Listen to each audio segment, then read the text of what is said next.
Just a moment.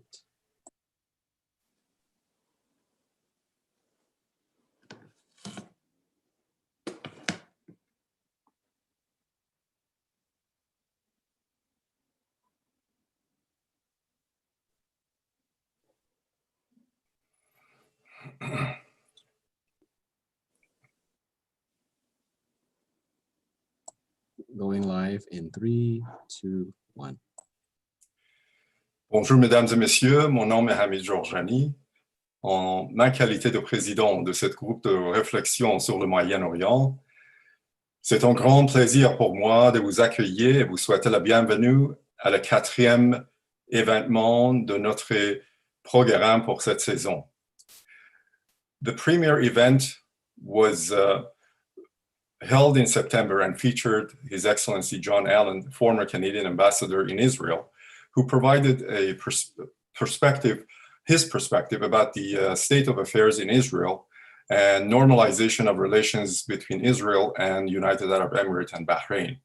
Subsequently, we had the pleasure of hearing regional perspectives from Doha by Professor Mehran Kamrava, who provided us a detailed analysis of the situation in the context of the normalization agreement and also events that were occurring in Iran, especially the COVID and the sanctions.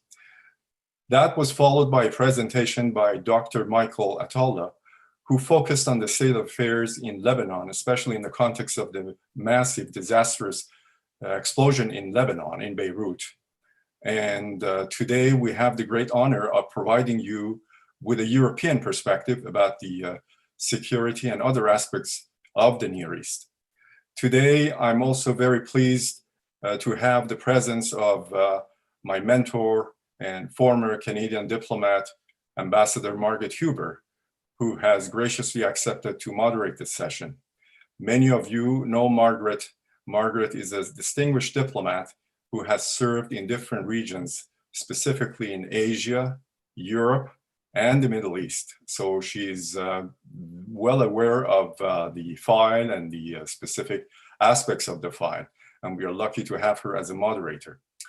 Margaret is a distinguished diplomat that have, during her course of services, have worked extensively with other agencies, multilateral agencies, United Nations, and the other organizations within that context. I would say that the International Olympic Committee, the Asian Development Bank, and the International Committee of the Red Cross.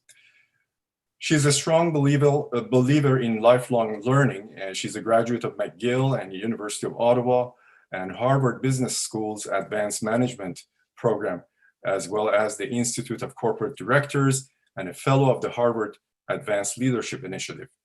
She is also actively involved in the mentorship program of the branch. She's a board member and continues to provide us with her wisdom and advice regarding the international relations. Without any delay, Margaret, the microphone is yours. Thank you so much, Hamid, for your very generous and kind remarks. Thank you to our technical guru, Samuel Amoa, who's made today's talk so smooth.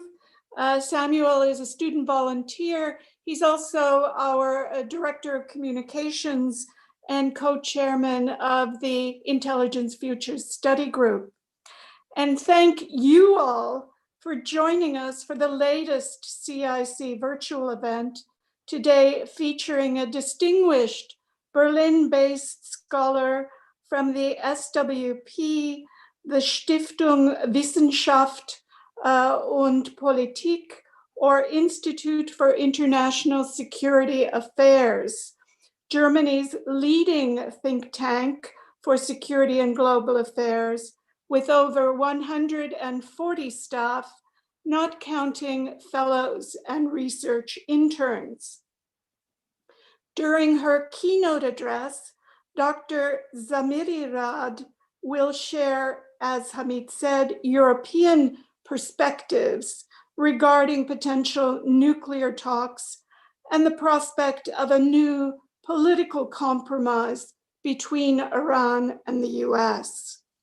We have all been reminded in recent days how the issue of Iranian nuclear capability remains a global issue, especially given Israeli airstrikes in Syria yesterday at Iranian-linked targets, including a facility at Damascus airport. This follows news of the outgoing US president last week asking his advisors about a strike at Iran's nuclear capability.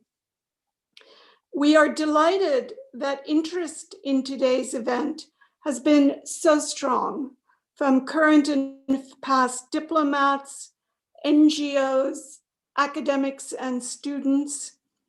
Actually, as our cross-Atlantic timing means that many others are unable to join today's event, it is being live streamed and can be later called up on YouTube and also shared with others for whom the topic may be of interest. Our guest today, as you know, is Dr. Azadeh Zamirirad. I understand that Azadeh, appropriately enough, means free thinker in Persian. As the deputy head of the Middle East and Africa division at SWP, Dr. Zamirirad covers Iranian foreign and domestic policy with a special focus on Iranian nuclear policy. As SWP's senior Iran analyst, she provides policy advice to the German government, the Bundestag, and other political decision makers in Europe. Prior to her work at SWP, she worked as editor of the international affairs journal Welttrends. She lectured in international relations and comparative studies at the University of Potsdam for 7 years. Dr. Zamirirad will outline her perspectives on Iran's nuclear policy and the future of non-proliferation in the Middle East for about 20 minutes. We will then turn to our always lively Q&A sessions, and I'm counting on lots of questions from you, dear audience. In fact, some participants have already filed questions. Please don't hesitate to post the questions that you may have using Zoom's very handy question function. Following the question and answer, I will ask Dr. Zamirirad to provide concluding remarks, and then we'll hear again from our Middle East Study Group chair, Dr. Hamid Jorjani. So Dr. Zamirirad, over to you. Thank you very much. First of all, thank you so much, Dr. Hamid Jorjani and the Middle East Study Group, CIC, for inviting me. It's a pleasure to be here today. Thank you also so much, Ambassador Margaret Huber, for those very kind introductory words. I really look forward to this session. As the ambassador has just laid out, I will try to limit my introductory remarks to 20 minutes. I'm really interested in entering, direct interaction discussion with the participants here in the audience. So I try to make it as brief as possible. But let me start with some of my concerns. I will mostly lay out some of the challenges that I feel lie ahead of us. And I think we can discuss a little bit more about how to tackle those challenges in the discussion. But I will first lay out some of these challenges, some of the expectations that come out of Tehran when it comes to the nuclear issue, where we generally stand with regard to Iran's nuclear program, and where some of the more serious concerns might arise from. So let me start with some of these concerns.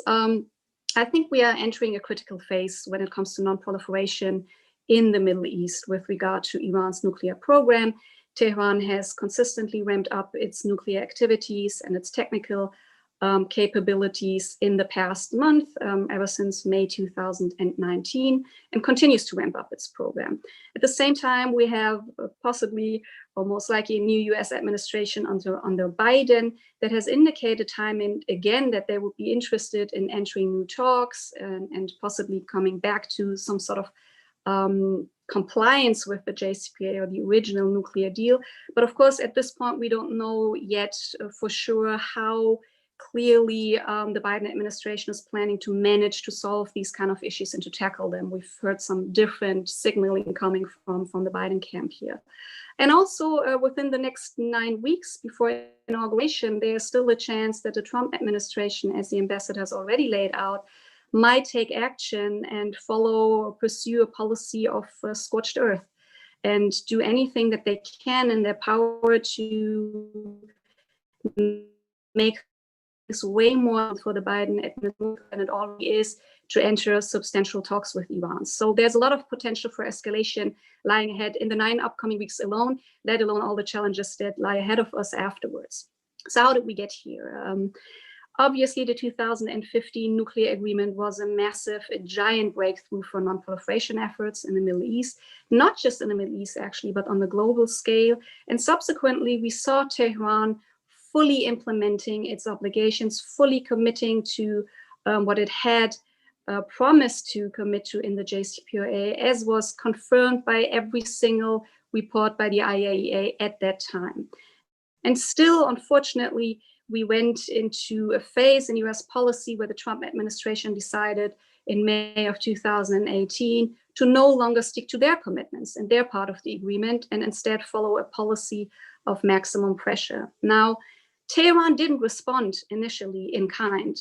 It took a whole year before they actually took countermeasures and responded to maximum pressure with maximum resistance. Within that year, they pursued a policy of what they would call strategic patience, where they were mostly counting on the remaining parties in the agreement, China, Russia, but most notably the European actors, to find ways to withstand US sanctions pressure and kind of make up for the loss that we've seen through the US withdrawal. But this never materialized, and Tehran went through a tactical shift in its nuclear doctrine. And I think at that time, Tehran basically reached 2 major conclusions. One, that agreements with the US administration are simply not sustainable, that there's no credibility, no trust, nothing that could assure Tehran that any kind of agreement that they would enter with the US administration would actually last. I think that's a massive point. And it wouldn't last even when Iran fully complies. And I think that's an important point to make. Secondly, that Europe lacks the capabilities, at least at this point in time, to counter these kind of measures, to provide the necessary sanctions relief as was promised to Tehran in the nuclear negotiations. And these 2 things are nothing new. I'm sure Hamid and most of you who are familiar with Iranian discourse know that these kind of assumptions had already been in Iran for years and years, particularly in the camp that was more in favor of a confrontational policy towards international actors and not that much in favor of engagement. There was always this assumption of lack of willingness in Washington and lack of capability in Europe. With the difference being now that these kind of assumptions have essentially turned into reality and they're on full display now for a lot of people to see. So what that means is that within the Iranian political discourse, we see a very clear shift and strong weakening of pro-engagement positions, strengthening of those actors who have warned all along that a confrontational policy or non-engagement in this kind of manner would actually yield better results than complying and trying to find solutions. So this is one of the long-term, I think, challenges that we face with regard to Iranian foreign policy, that this foreign policy experiment that they entered with the JCPOA, in the view of many in Tehran, has essentially failed. So that's a major challenge here. So where does that leave us now? Where do we stand, particularly with regard to Iran's nuclear program? Now, as part of its maximum resistance strategy, Iran has announced that it no longer acknowledges any technical limitations to its nuclear program. And it has started to resume enrichment activities in Fordo, which is in violation of the JCPOA or original JCPOA agreements. It has resumed and increased enrichment activities beyond the limit that was agreed agreed upon, so beyond 3.67%. It is enriching uranium up to 4.5% now. It has also exceeded the limit of the stockpile of enriched uranium by 12 as of November, as far as we know from IAEA reports. And Iran has conducted certain R&D activities, so research and development activities, particularly with regard to advanced centrifuges, some of which, again, have not been agreed upon in the JCPOA. So through all these measures, Tehran's breakout time has reduced quite significantly. So the time that Tehran would effectively need to produce enough weapon-grade uranium material to build a single nuclear bomb has decreased from originally, which was the aim of the JCPOA, around 12 months, to possibly, and there are different assessments here, possibly, let's say, 3 to 4 months.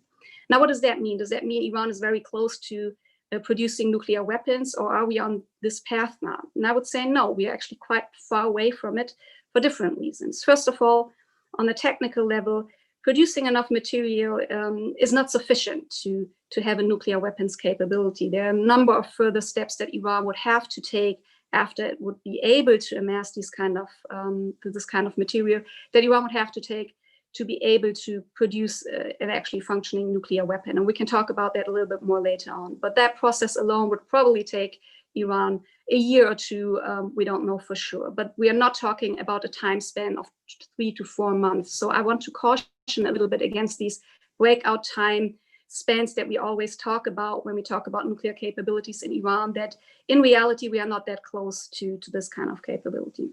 Secondly, at this point so far, I don't see any indication that the nuclear strategic thinking in Iran, at least, has fundamentally changed. We've seen adjustments when it comes to tactical considerations. So we've seen some nuclear tactical changes, but not strategic changes, in the sense that Iran would have already made a decision to go down the nuclear weapon path.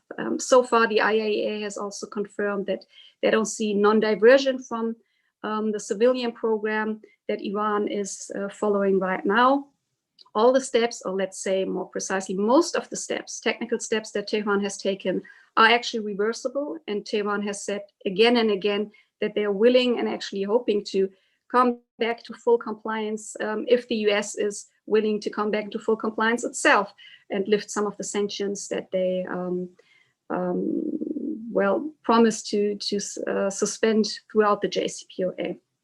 However, there's one area where some of the progress that Iran made cannot be reversed, and that's the area of R&D, research and development. Obviously, when you do research and development, you acquire certain knowledge, and once you have this knowledge, this cannot be made unknown.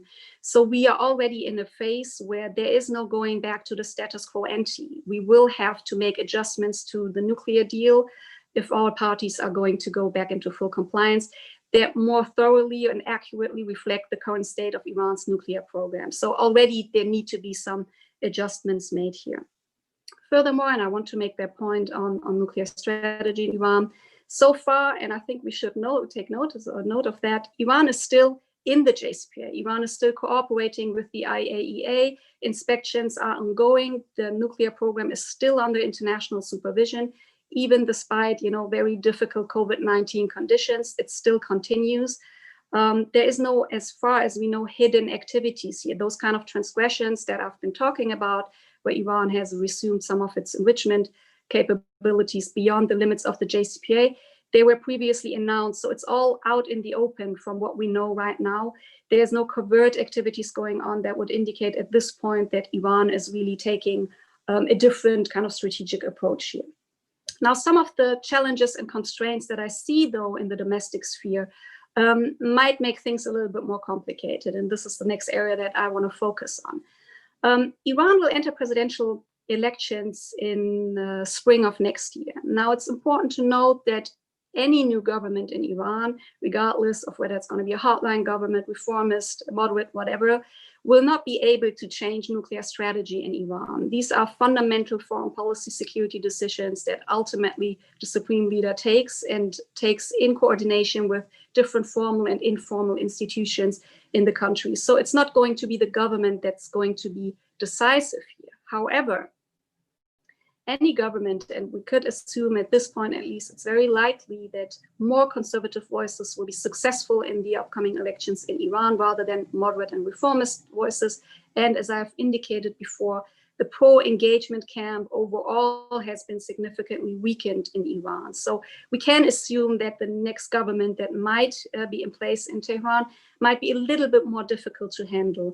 And this can start with very, basic and trivial things, with having to cope with possibly a foreign policy team that is not that experienced, things that we have seen under the Ahmadinejad government back then, when there wasn't a very experienced foreign policy team in place. And this alone can provide some hurdles and obstacles here.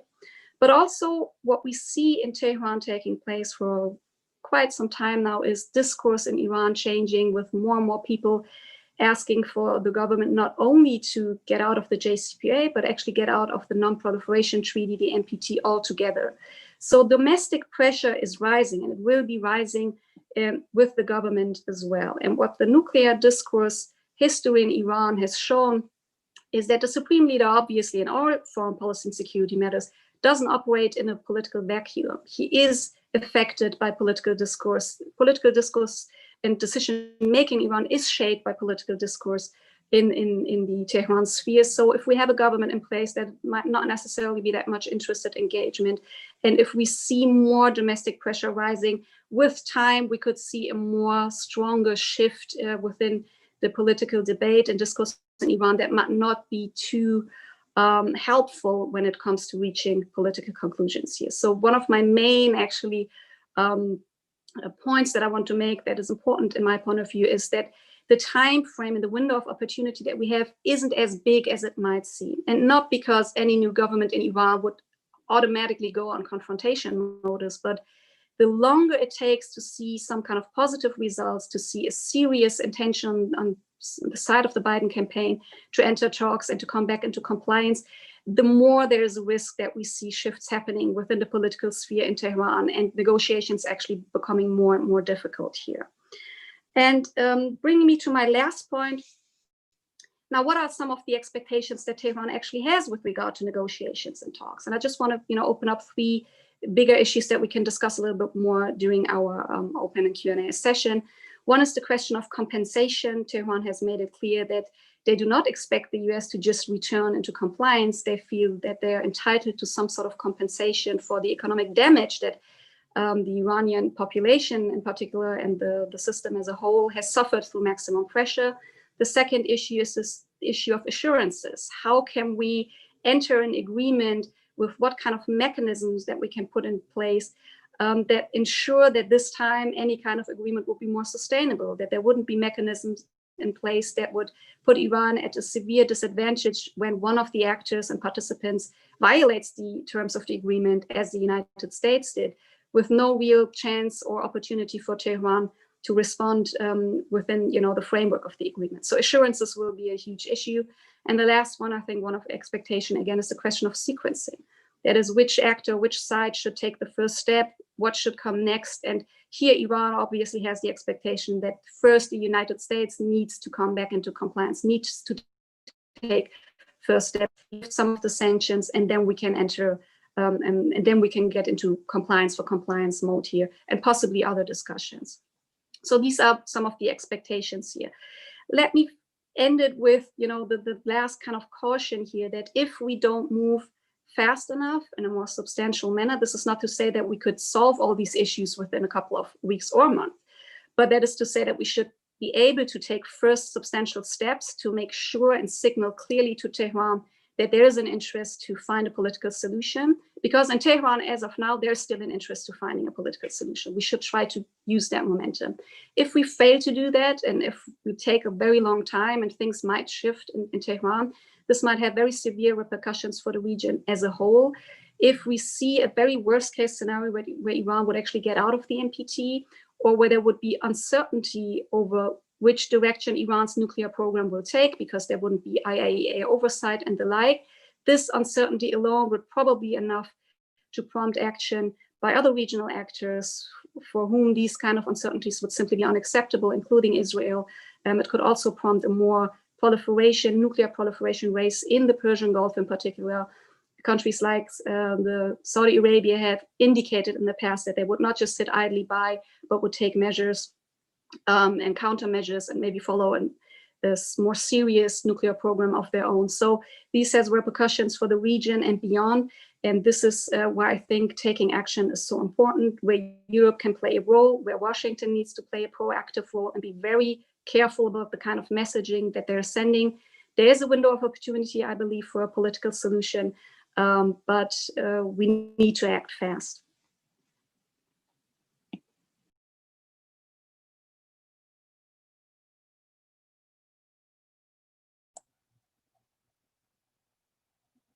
I think you're muted, Margaret.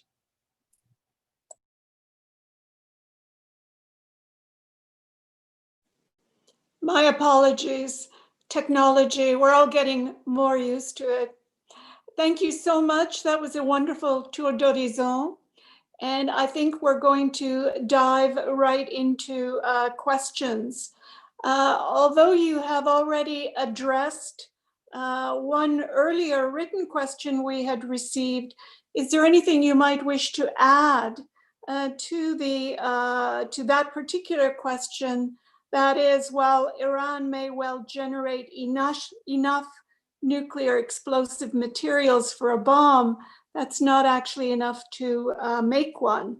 Building a usable nuclear explosive device requires very sophisticated engineering and specialized materials and equipment which are tightly controlled, as well as testing a device once that has been produced. You mentioned a rough date perhaps of about a year, but do you have any information about how far down the road the Iranians have actually gone? That's a very valid and good question. I should add, though, I think I base these kind of numbers not on my own research, because I'm not a specialist on proliferation issues. So I always depend on other specialists and their assessments when it comes to the technical details here. But from my understanding, I think that's important to note here, as has been said by the person who asked this question, having enough, uranium enrichment enriched to 90%, and amassing enough of it obviously is not enough. And I think everybody agrees on that. The question is, how much more time would Iran actually need afterwards to take the necessary steps? So one step, it's not just enough to have the enrichment. You would have to have the specific design for the bombs. You would have to manufacture it, actually, which is a critical phase and not that easy to do.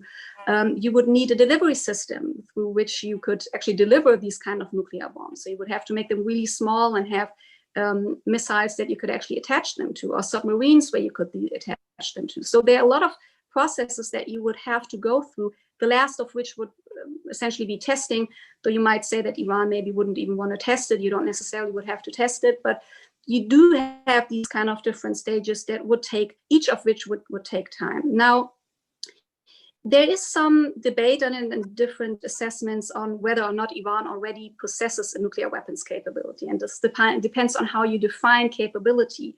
If we assume that technically Iran has mastered some of the most significant steps, that is enriching uranium up to 20%, which they were able to do, and they have shown that we're able to do, going up to 90% from there isn't that hard anymore, that difficult in comparison. And some of other technical necessities that need to be mastered, maybe Iran has already shown that it's has been able to master those. So it's less about nuclear weapons capability and more about how much time it would take for Iran to reach that capability.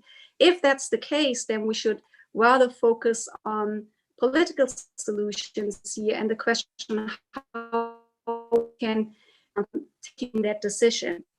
And I think this is where discussion and the discussion we're having should be headed into. So how can we find political solutions? Because on a technical level, Iran will probably be able, if they wanted to seriously, take those steps in a relatively short amount of time. That is not to say that they wouldn't, maybe fail here and there.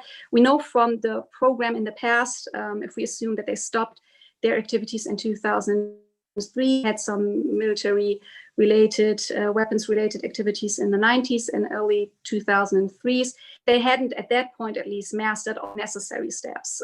So it would take them some time to do so, but I would assume at this point that they would probably be able to get to that point if they invested enough. Whether they could do all of it covertly, that's that's probably much more difficult. But if they at some point decided we are just only getting out of the NPT and we're pursuing that path, things would probably get more heated and dangerous. So I don't have direct information that would let me believe that they have mastered all these steps. Probably not. They would need other steps to be in place, but I believe that they would probably be able to master those capabilities within a relatively short period of time.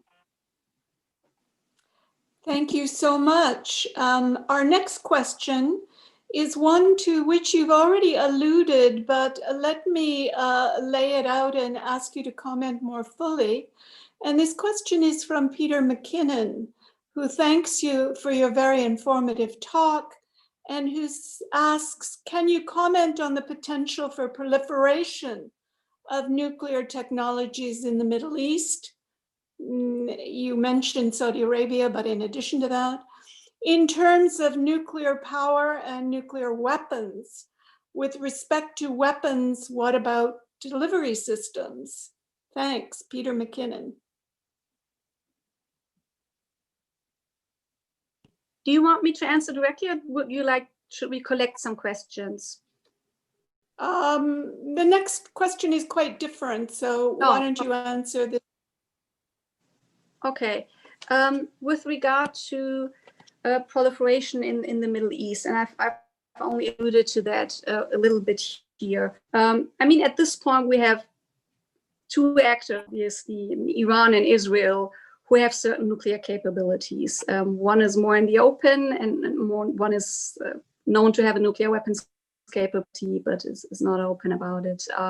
We have other actors in the region who have started certain civilian programs with the UAE. China is becoming more involved in the region, particularly in the Persian Gulf, when it comes to building nuclear power plants and kind of supporting these kind of technological steps that are needed to pursue nuclear programs. But so far from what I see, particularly in Saudi Arabia and the UAE, there isn't an all-out investment in the nuclear sphere. There doesn't seem to be much interest, at least this point, to make these kind of heavy investments. And there are heavy investments to be made if you're really going after a fully fledged kind of nuclear program, and not just economic investments, which would already pose a challenge, I think, for some of these actors, most importantly for Saudi Arabia, but also political ones. Saudi Arabia at this point, with the kind of activities that they're pursuing, pursuing the mining and these kind of things, they don't really require IAEA supervision. They don't enrich uranium at this point. Don't follow reprocessing activities.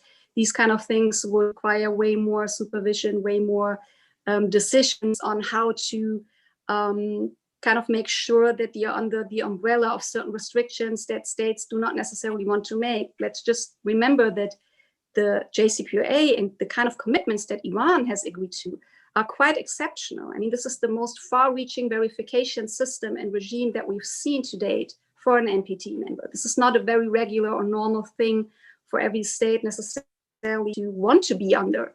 So already this is a very huge, huge thing.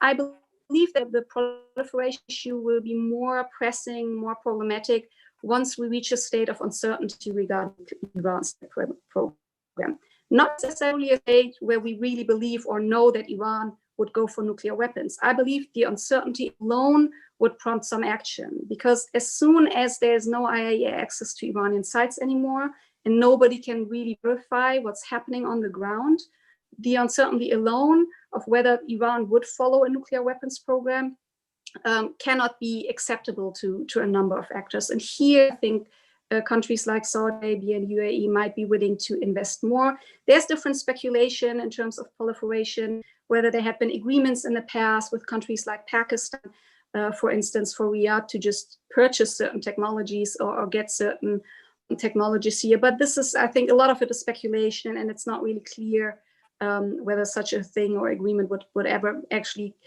be in place. And for Saudi Arabia or the UAE themselves to go down this path, that would take such a long time. They haven't mastered any significant part of a program like this. So a lot of it is speculation. I think we should be focused on how to prevent other states from being incentivized to take down this long road of going down this road of proliferation, or going down the road of coming up with more substantial nuclear programs, which would be to the disadvantage of an actor in the region and beyond. If I may comment briefly, based on my experience working in Pakistan, I was amazed there at how very popular the nuclear capability policy was, even with the man on the street, who understood that there was a trade-off between the huge costs and the monies that might otherwise be spent on education or health. But national pride being such that they felt that this was a necessary trade-off. I'm not saying each country is the same. I'm just saying that leaders, particularly if they're in unpopular or other situations, might find that kind of support tempting. But let me turn to the next question, which is from Saeed Mirza-Yenadeh, and this is, do you think that the EU is also in violation of the JCPOA? Actually, the EU is implementing the US unilateral sanctions, blaming the US for not complying with the Iran deal is not justifiable in his view. So the question is the EU in violation as well, or only the EU in violation? Do you think they are in violation? Okay. This is a very good question, and it's not easy to answer because it depends on what you consider implementation of an agreement. So the EU position, or Europeans would say, Lynn would say in that regard, okay, we are actually sticking to our part. I mean, we stayed in the agreement, even though Washington withdrew from their obligations. We've made it clear through a number of legislations, just the blocking legislation that was revitalized on the EU sphere. And we made it clear for companies, European companies, that they're not supposed to follow US jurisdiction, and they are absolutely within their legal means to conduct their business with Iran. But we cannot force European enterprises to conduct business. So this is the position that we've heard from Berlin, from Paris, from London, that we are not standing in the way. We have a problem with overcompliance, which is true. There is a huge problem of overcompliance of companies, even in areas where they might be able to actually conduct business, being extremely hesitant to do so. And so you have a situation where it's very difficult to say, on the one hand, as I said, you cannot kind of force companies to do certain things, but on the other hand, the question is, you do more to provide a framework that would be more securing and assuring for companies. And here I would say the Europeans have taken a number of steps that were supposed to help here. Most notably, they installed, as you know, INSTEX, the Instrument in Support of Trade Exchange, that is supposed to be an alternative kind of financial channel through which European, Iranian business could go through. Originally, INSTEX was aimed at providing or allowing for oil exports from Iran to Europe. But this ambition, this original ambition, has been given up here, and now it's mostly been focusing on humanitarian trade, which is important as well, but humanitarian trade is sanctions exempt to begin with. So we haven't seen much progress there. So I would agree with an assessment that we've seen that Europeans simply at this point do not have the structures in place to be entirely independent when it comes to the dollar system, and to be independent when it comes to conducting their own foreign policy on European soil, because US secondary sanctions are still so massive, so powerful, and Europeans have not taken action for decades, and only now are beginning to build certain mechanisms and institutions that are necessary to really have a sovereign foreign policy here. So I fully agree with the more substantial, let's say, criticism when it comes to European capabilities, but I wouldn't go as far as saying that they're in direct violation. I think the incapability due to certain constraints is different from actively violating, and here I do believe that there are different degrees of not being really faithful to your commitments. And I think the degree to which Washington has not been faithful is not to be compared to the degree to which the Europeans have not been able to be faithful. Thank you so much, Dr. Zamirirad, for providing a European perspective on this very European-centered question. Our next question is from Graham Creedy, who asks, the nuclear response is only one part of defense strategy and probably a last resort. Can you comment on what trends we might expect in Iran's overall defense strategy in the post-Trump period?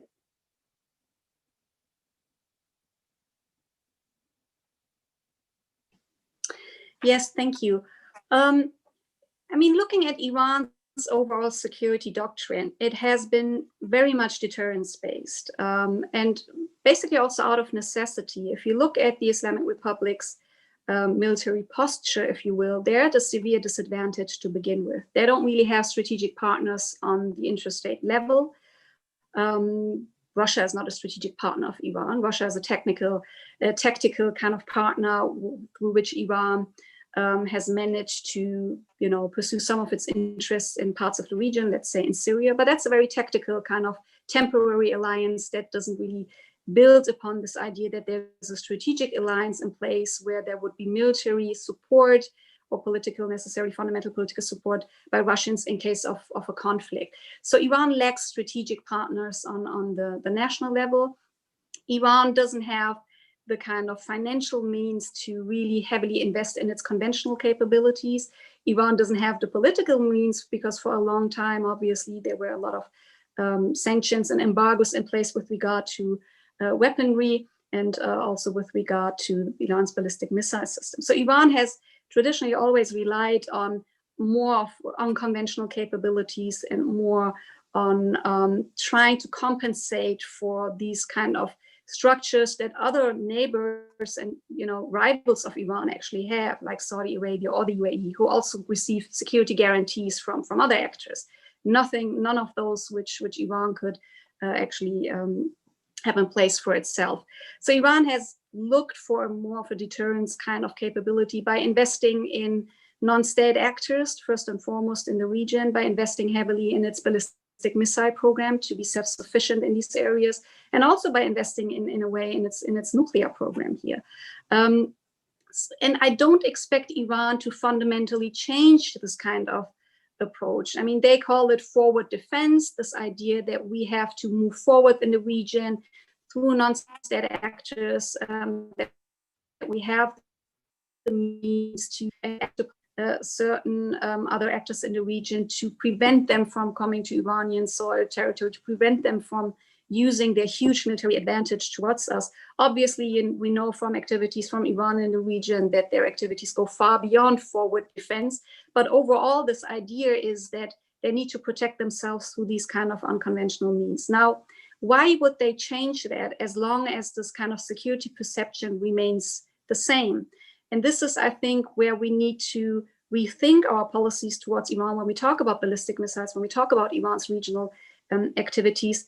How can we enter talks in a way that would not just demand or expect Iran to decrease these kind of activities, because it won't as long as it has these kind of security issues, but how can we expect Iran to make change in its behavior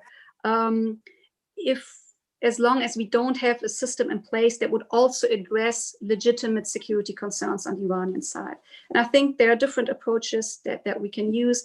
I think a good idea is always to regionalize some of these issues, regionalize this question of ballistic missiles. Let's say, a Persian Gulf sphere where we agree upon certain ranges for ballistic missiles, saying that we all agree in the Persian Gulf on a 2,000-kilometer cap, for instance. Or let's regionalize certain nuclear limitations, regionalize some of these kind of security issues that come up with Iran over and over again. Then we actually have a framework through which we can enter serious talks with Iran. As long as we don't think about these kind of security concerns as well, it's going to be very, very difficult to expect any kind of decrease when it comes to this kind of regional engagement. My last point on that, I think this is where maximum pressure has actually fundamentally failed, because it did exactly the opposite. It, in a way, pushed Iran more into into the corner, and this idea that the only thing they have left to protect themselves, because they cannot respond with their nuclear program anymore, they have significantly reduced their technical abilities. They cannot respond militarily, they cannot respond politically, they cannot respond economically. So what's left for them is their asymmetrical power, the kind of leverage that they still have in the region, to build some sort of leverage and fight back. If capitulation is the only thing we have to offer to Tehran, then expect them to invest much more in these kind of capabilities rather than less. And this is unfortunately where maximum pressure has taken us. Thank you so much. Our next question is from Phil Gursky, who is one of the directors of the Canadian International Council's National Capital Branch, author of a growing body of books on the topic of terrorism. I believe he has another book coming out very shortly. He asks, why does the US fail to see that Iran could be interested in negotiations? Is this really all about 1979 still? Now, I know you're giving us today the European perspective, but could you comment on what you would hazard a guess as to US motivation? Obviously, I'm not a US specialist, so I can just give, a very probably superficial assessment of political discourse in the United States. I mean, certainly my impression is that the hostage taking in Tehran with regard to US embassy is something that still resonates very strongly in political discourse in the United States, just as a lot of US actions in Iran still resonate very strongly in the Iranian political discourse. I think that when you look at political discourse in Washington vis-a-vis Iran, it's very ideologically charged.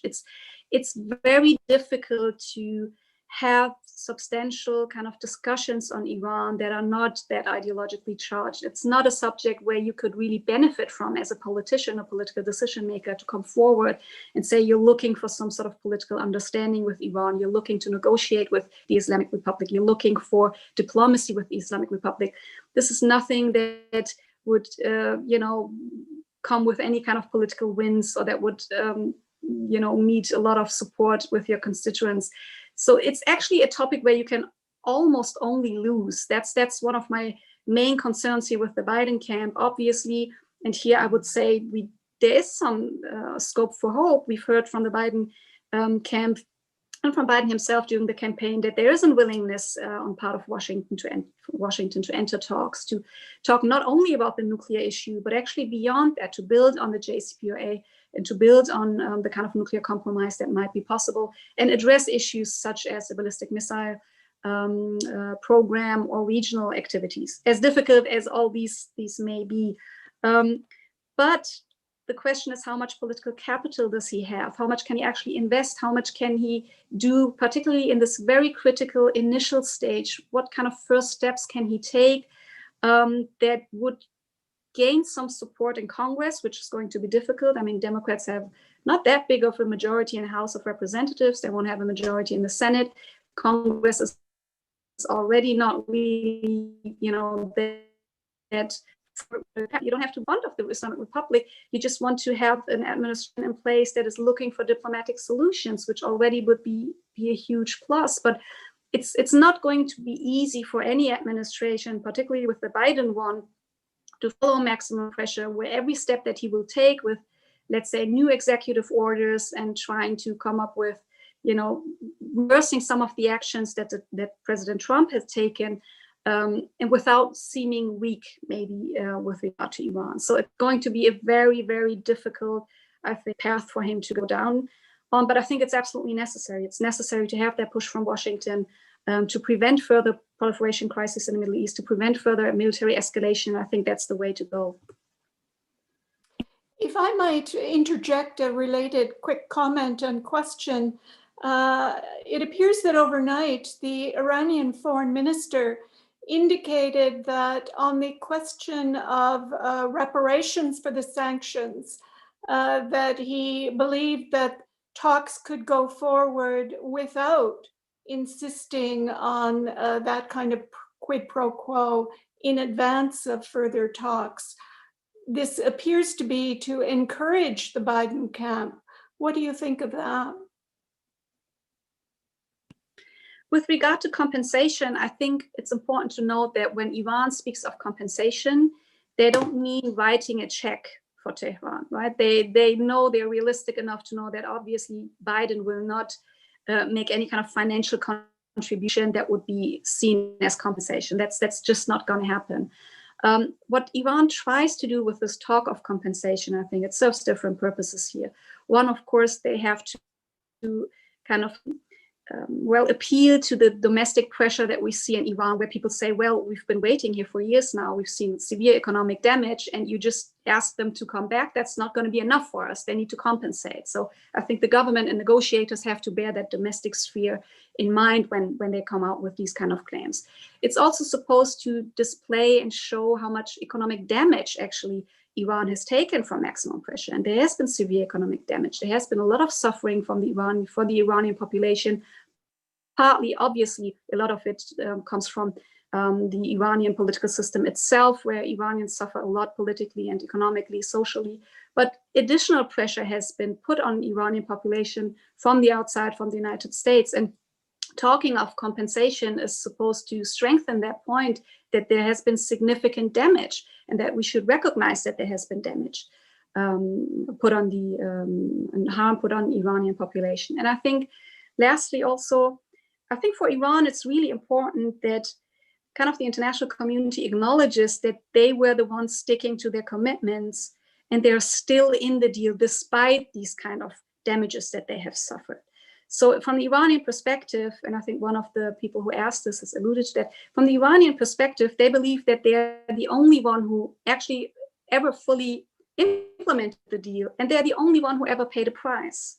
Europeans didn't pay a price, the United States didn't pay a price, China and Russia didn't pay a price, at least not something that you could put a financial number on. So this is, I think, where the compensation discourse comes from, to make these kind of points, to come up with this narrative of Iran being the only one paying prices, suffering, and to the international community acknowledging that. So I do believe Iran is not looking for a check. They're very realistic. Zarif has been realistic about this as well. The messaging from Tehran actually has been quite open when it comes to talks here. This is, again, why I believe we should make the best of it. We should use that momentum right now as soon as possible within the first 100 days of the Biden administration to take one or two symbolically and important steps to really show that there's a serious intention to enter talks here, and they don't have to write a check for that to happen. Thank you so much.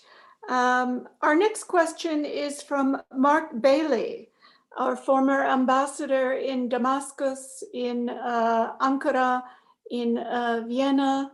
And his question is with regard to the call by some analysts for a US return to the JCPOA, followed by a more comprehensive approach, which would allow other issues like ballistic missiles and Iranian support to Lebanese Hezbollah and Palestinian Hamas to be addressed. In your view, how realistic is this proposal? I mean, originally, I believe, at least from the European perspective, when they entered nuclear talks with Iran and they reached an agreement in 2015, there was certainly this hope that the JCPOA would not be the final destination. It was supposed to be the starting point, something that you could build upon, where you could have a platform to address other issues later on as well, not necessarily within the JCPOA, but on top of that. Unfortunately, we've seen a massive setback, as I said, through the maximum pressure campaign, and have to start anew. And not only that, things are actually more difficult this time, again, as I said, because Iran has already gone through this foreign policy experiment and has had some very negative experiences here.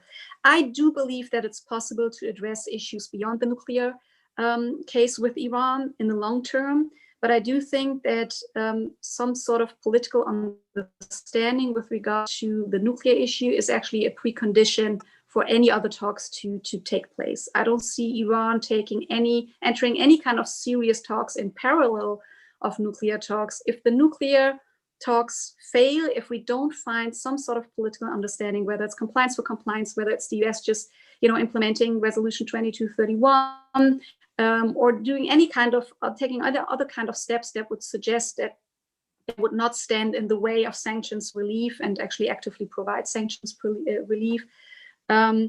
If none of that really happens and we fail on that front, I don't see any realistic prospects of reaching other agreements with Iran. Thank you once again.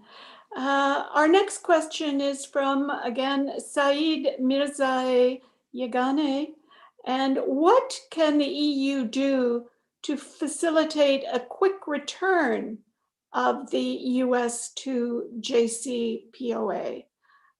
So again, it's what can the Europeans do to facilitate this? I think, there's always this discussion about Europeans playing a role at all or being totally insignificant. We always go through those debates in Europe, and obviously there are different assessments here. I still believe that despite the fact that this is essentially a conflict between the United States and Iran and something that essentially needs to be solved between Iran and the United States, I firmly believe that the European Union and certain European actors still have a role to play. This starts with very trivial things. Supreme Leader Khamenei has always made it clear that he rules out direct bilateral talks between Iran and the United States, but he's never ruled out multilateral formats. And this is where the Europeans can provide the necessary platform to bring Americans and Iranians together to have these kind of discussions. So here again, Europe can play a bridging role. Secondly, also, I believe that Europe, despite all the criticism that also still exists in Tehran with regard to Europe's role and their incapabilities, did acknowledge that Europeans have invested, in fact, at least politically, in keeping the deal alive, that they have taken a very credible stance, I believe in the UN Security Council when it came to the arms control issue, when it came to this attempt by the Trump administration to kill the deal once and for all by using or misusing, I should say, a mechanism in the JCPOA. Europe took a really clear and coherent stance for several years now. And I think there's certain credibility to the European actors, credibility that will be really needed once we enter new talks and negotiations here, because there's very little credibility on the American side when it comes to Tehran here. So again, here Europe can play a role. And also I think particularly in the upcoming 9 weeks, this is a time where the Biden campaign most probably cannot really reach out to the Iranian side. This is not the time where any kind of connections to and communication channels could be established with the Iranian side. I think here again, Europeans are needed. They need to be the bridge between Washington and Tehran. They need to assure Tehran, be able to assure Tehran that serious talks are on the way, that they're credible finding political solutions or finding political understanding with the Biden administration once he is actually officially President of the United States in mid-January. And so again, here also I see a major role to play for Europe. I do admit, however, that not everybody agrees with that view, and a lot of people think that Europeans are just too weak to play a role at all. I believe that if it weren't for Europe, we wouldn't have a JCPOA today. We wouldn't have a JCPOA to begin with. It was the Europeans, the E3 in 2003, who started nuclear negotiations with Iran, who went to Tehran and started talks at a time where the United States was not in favor of any kind of talks. It was the Europeans who moved forward and who were like kind of the motor that drove this kind of vehicle forward. And it was the Europeans who really invested significantly, despite all their limitations, to keep the deal alive today. So I still firmly believe we do have a role to play here. Thank you so much for that eloquent comment and call, actually. You had spoken, in fact, earlier about the uncertainty regarding the Biden administration. This is an uncertainty we all share, of course, to more or less degree. You spoke of the 9 weeks of a scorched earth policy that may emerge from the White House before January 20. So certainly I think I speak for my colleagues when I say that we have very high expectations of the role that Europe might play in this regard, particularly Germany. And we were all heartened by Angela Merkel's videotape that she released shortly after the newscasters had called the election for Joe Biden. But in terms of Canada, and speaking unofficially and entirely for myself, let me say that I still find it a pity that we don't have an embassy in Tehran to help play a role in these critical times ahead. But presumably that will unroll in due course. We do have another question from a former chair of the Mideast Study Group, and this is from George Jacoby, asking about the role of the Israel lobby in relations with Iran, including the possibility of military action during presidential transition period. I presume, George, that you also mean the Israel lobby in Europe, not just in the United States.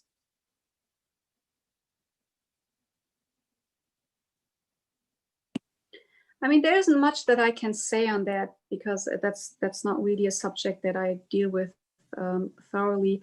I would think that at this point, the effect or the influence that other actors might have on the Trump administration may be limited. We don't really know what's really going on in the administration. The things that were published now with Trump asking for kind of options, we don't even know if that's really true, if this is psychological warfare, these kind of things. We don't know if they're really willing to take some action in the upcoming 9 weeks. And if so, if that would be obvious actions in the form of military strikes or assassination attempts or against nuclear facilities or oil facilities or whatever, or whether there would be more of cyber activities and covert actions. We simply don't know. I'm not even sure where Pompeo stands at this point. It seemed to me before that Trump wasn't that much interested in military engagement, was more something driven by Pompeo. But from what we hear or heard recently, it might be the other way around at this point. Again, a lot of uncertainties. I don't wish to speculate on these things. But all in all, I think with an administration like this that has proven it can be quite, well, it's willing to take a lot of risk and to take decisions that are not necessarily in the best interest of themselves, their own national security or others. A lot is possible, and we should just assume that a lot could still happen in the upcoming weeks. Whether other external actors have a hand in that, I'm not capable of answering that. Thank you. I am turning to another very interesting question from Peggy Mason, CEO of the Rideau Institute and our former ambassador for disarmament, saying, you have emphasized that the window of opportunity is short. How can Europeans and Canada support the kind of political signals and substantive steps that you have stated will be critical to save the JCPOA? I think one thing that is concerning to me when it comes to the Biden campaign or the Biden team at this point is that we hear more and more talks of how the kind of maximum pressure leverage that was built up could be used to gain certain advantages in talks, or how it could be applied to talks with Iran. And this kind of talk at this point is seems to me to be very counterproductive in the Iranian discourse. It very much resonates in Tehran negatively. This idea that maybe Biden is not so much after serious substantial talks and coming back, but more after finding ways to put pressure on Iran or using the kind of maximum pressure that we've seen to make certain political gains here. And here, I think Europe can play a role as well. I believe that when it comes to the technical issues that we've been talking about in the beginning of the sessions, those are challenges that can be more or less easily, I think, addressed. Even the R&D issues where we could or would have to make some adjustments in the JCPOA. I think a lot more challenging, an issue that's a lot more challenging is the issue of messaging and kind of framing and what kind of narratives we use to frame the whole discussion that we're going to have with Iran, because it's a very sensitive issue. Obviously, it's going to be a very sensitive issue for Biden in his domestic domain, and it's going to be a very sensitive issue for Tehran in their domain. So here, I think Europeans need to be very careful, very sensitive of this kind of leverage language, these kind of leverage signals that we are sending to Tehran to avoid these kind of things, and also message quite clearly that there's substantial, credible interest on Washington's part to come back in good faith and enter talks with Iran in good faith. This is what Tehran is looking for. And also make sure that they are the kind of necessary bridge in these upcoming 9 weeks to use the channels that were established through the JCPOA. We have new communication channels now, which is good. We have new kind of avenues through which we can have these kind of talks with Tehran, to make use of them to deliver this kind of messaging, but be very, very sensitive about how you package certain things. I think this is one of the most delicate, most sensitive issues on how to frame things, that they don't appear, or they are not that easily targeted by hardline forces in Tehran, who can just easily point to them and say, see, they are not serious. See, they are trying to use leverage against us. They're trying to make use of maximum pressure to move forward their own political motives and gains and goals, and we shouldn't stand for it. So messaging, helping with packaging, again, I think would also be an area where Europeans can play a role. Dr. Zamirirad, before I ask you for a 5-minute wrap-up,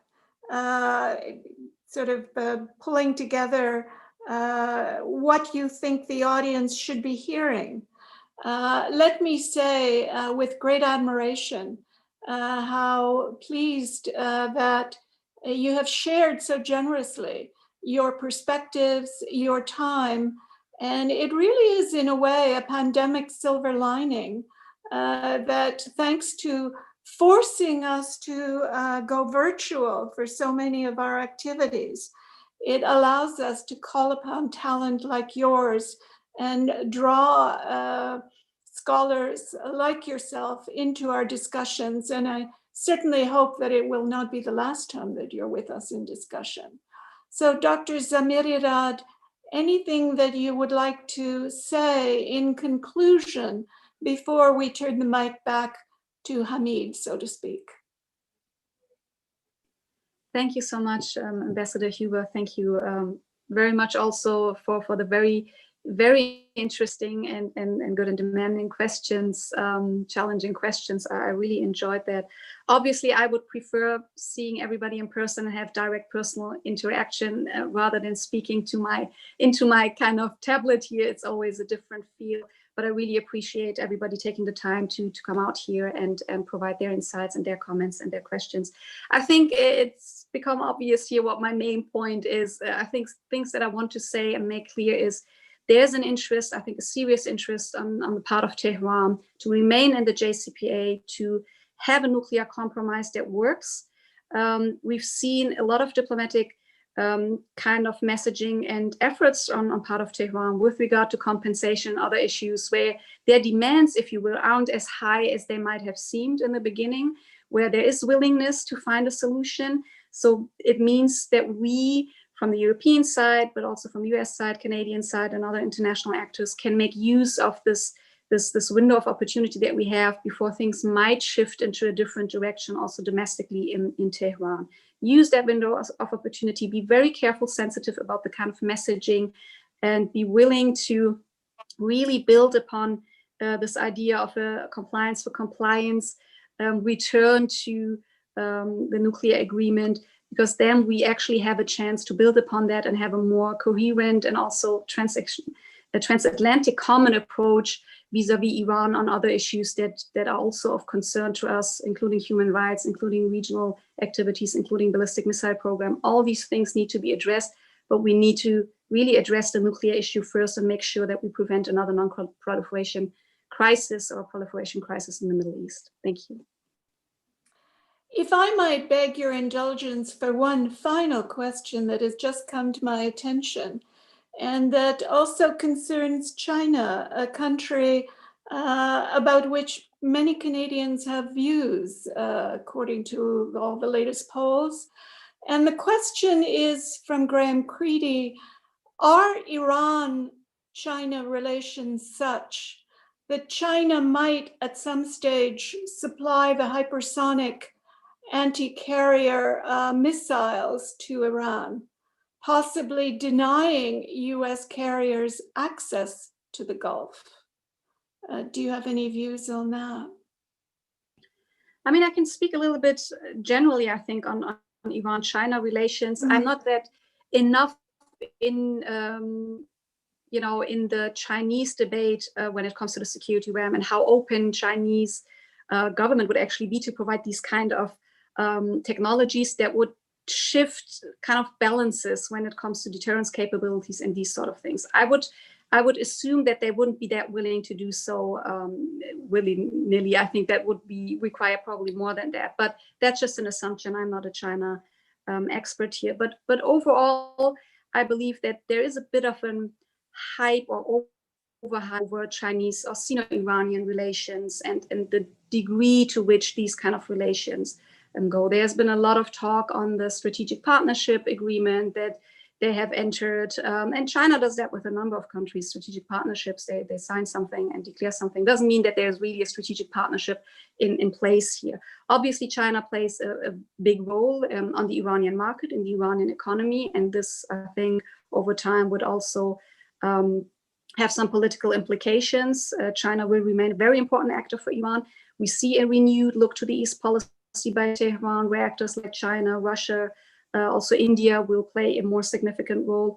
Iran plays a central role in some of the biggest Eurasian infrastructure projects, including the Belt and Road Initiative, where Iran has a very specific role to play. And there are certain commonalities when it comes to ideas of international order. Obviously, Iran shares this idea that there shouldn't be a unipolar US-dominated world order, and hope that they can shape an order where regional powers would have much more significance. So it very much welcomes China's kind of infrastructure and geopolitical ambitions in the region. And yet, and I think that's an important point to make here, we shouldn't overestimate or overstate the degree to which we see similarities here in geopolitical interests or political or security interests. I don't see much appetite on the Chinese part or Russian part to take actions that would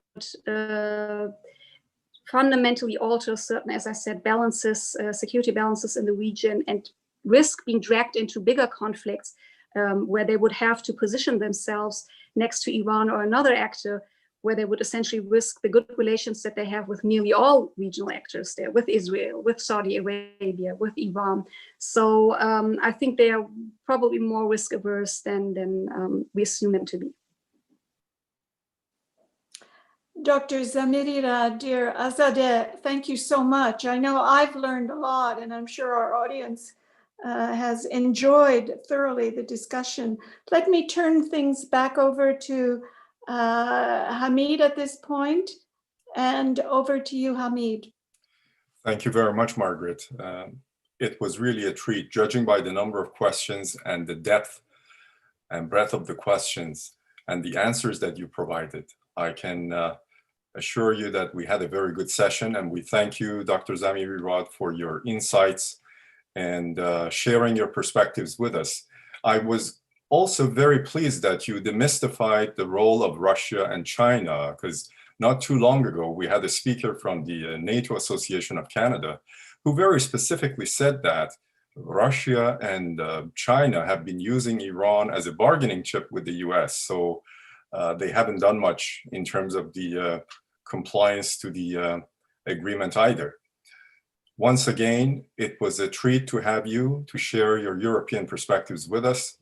And I also would like to thank Margaret for her insights and handling the question period, as well as my colleague Samuel, who provided technical support for this event. And most of all, participants who were generous enough with their time to join us and share their views and ideas with the speaker. Overall, it has been a very successful event, and we owe it to you, Dr. Zamirirad, and our participants, as well as Margaret, who provided the moderating aspects of the talk today. Thank you very much, all the participants, and we close this session with once again thanking our distinguished guest, Dr. Zamirirad. Thank you. Thank you very much, Hamid. Thank you, everyone.